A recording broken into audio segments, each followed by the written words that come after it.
All right, so when you listen to my first initial introduction, I warned you that I have a really good way of offending people. So this could come across to be offensive.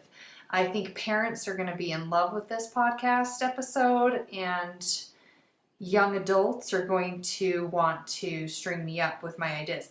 So we are learning about credit right now in our season, and we have already learned what a credit report is. There's going to be some time that you have to wait to have enough credit, to have credit scores, to be able to have that credit really impact your life.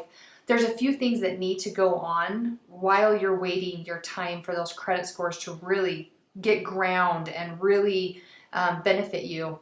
And so here's where parents might love me and children might hate me.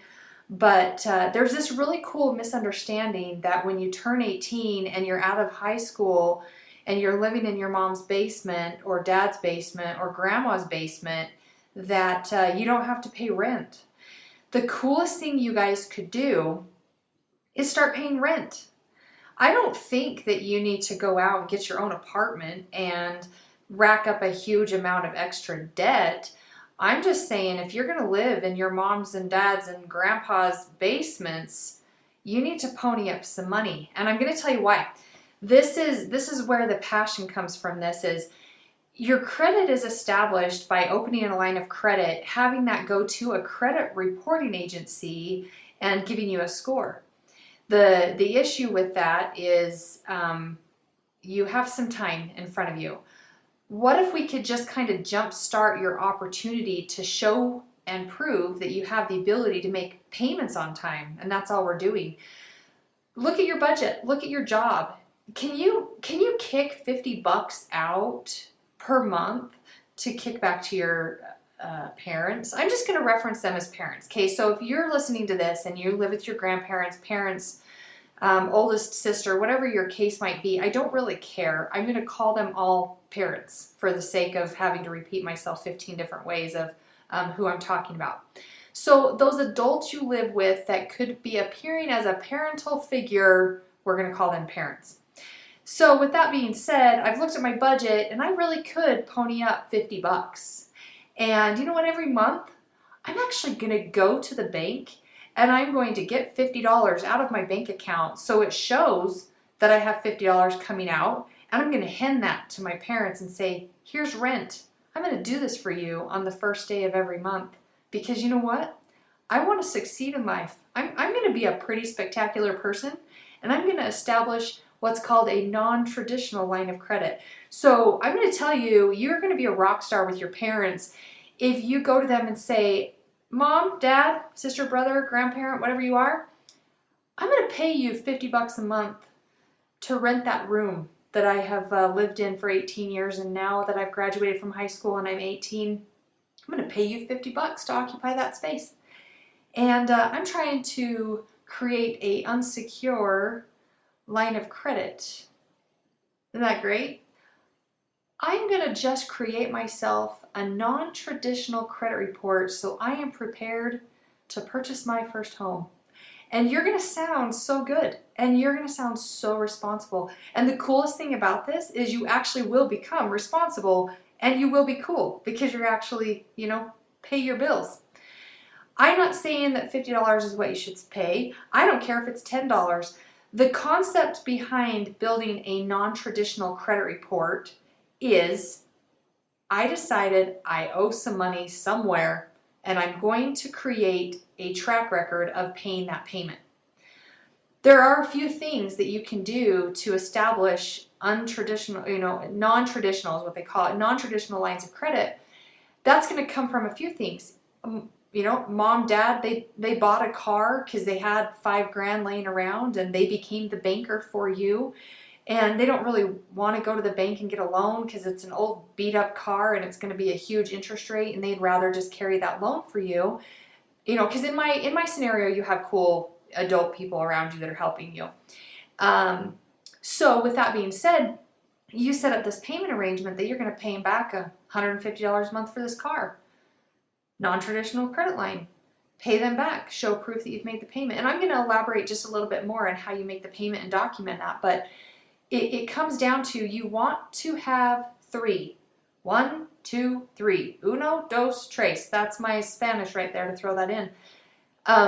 3 lines of credit that cover a 12-month period of time, non-traditionally. So this is a non-traditional type how to establish credit lines so that I can show people I do have the ability to make payments on time. So I'm going to start paying my parents rent, $25, $50, $300. I don't care what it is. Come up with a number and pay that on a monthly basis on a certain day of the month, every month. The second one is going to be establishing something else that you have to pay back. So whether it is I borrowed $3,000 from my mom to enroll in school and we didn't want to get a student loan, so I'm just going to pay her back. It's not pay her $100 when you feel good. It is I'm going to establish I'm going to pay her $20 on the 1st of the month and the 15th of the month, and I'm going to do that, and it's just going to give me a non-traditional credit line.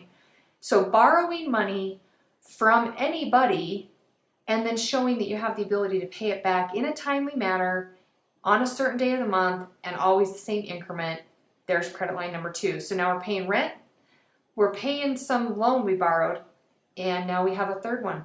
This is where it gets fun. We don't want to borrow money from our parents. Cool, let's not borrow money from our parents.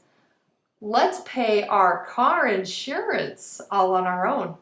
So what's really awesome is if you tell your mom and dad and you're like, hey, I'm going to pay $50 a month in rent.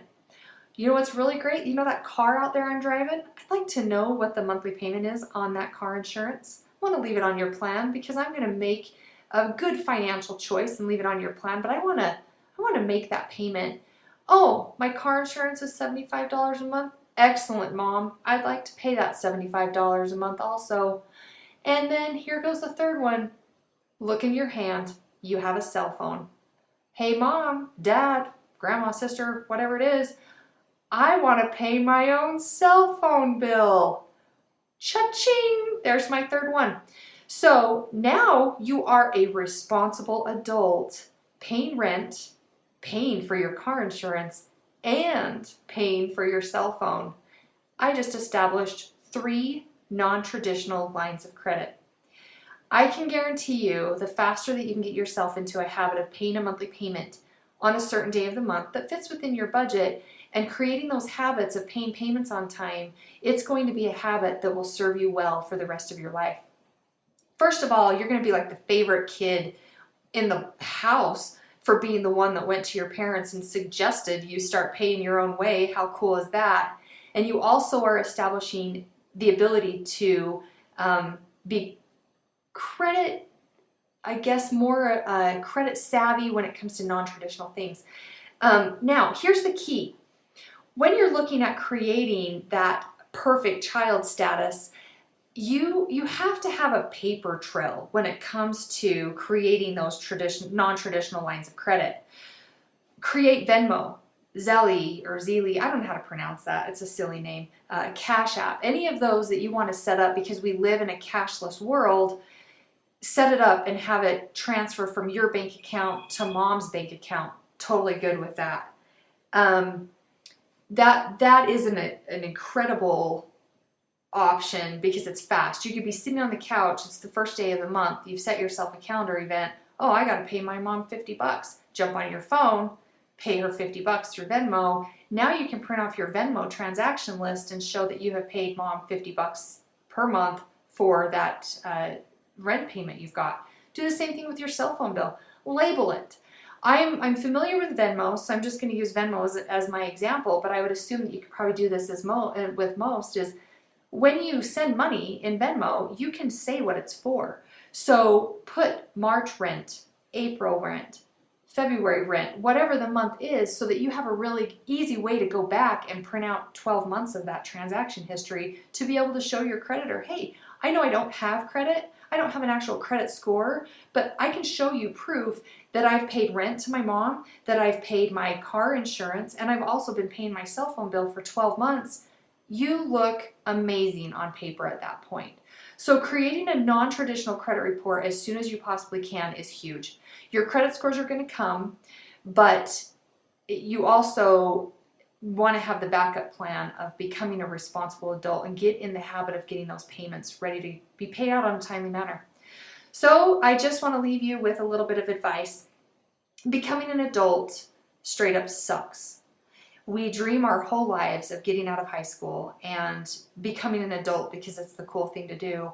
And within the first month of getting out of high school, you realize adulting sucks and you want to go back to high school. I've talked to a lot of high school students in my years, and I said, you know, high school wasn't so bad, was it? Can't go back, right? There's nothing you can do. You can't go back. But let's at least get our foot in the right direction as an adult. So with that being said, your task list is to come up with a rent payment for your adult you're living with, paying for your own car insurance, and paying for your own cell phone bill.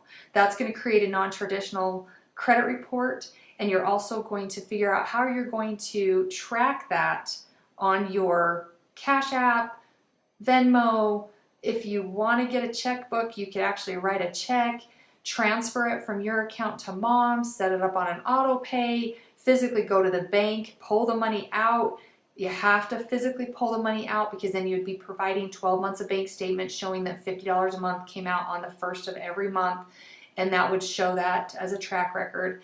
That's huge, you guys. That is huge. And what else could be there, let me just throw you one more tidbit of information, is in the mortgage world, having a consistent transfer from your checking account to your savings account on a consistent basis counts as a non-traditional line of credit. So I get paid on the 1st and the 15th, I get paid every 2 weeks, whatever the case might be. Set up your bank account to automatically transfer $10 from your checking account to your savings account and watch that savings account grow. And I can guarantee a little bit of money goes a long way when you're just leaving it in a savings account. And in one of our later seasons down the line, we're going to actually take that savings account money and we're going to invest it. And we're going to teach how to invest that and be so financially set by the age of 18, 19, 20. And so you could just jump out into this adult world and not look back to high school and not be sad that you're having to be an adult. And adult life sucks. So with that being said, let's go out and be adults and, not be afraid.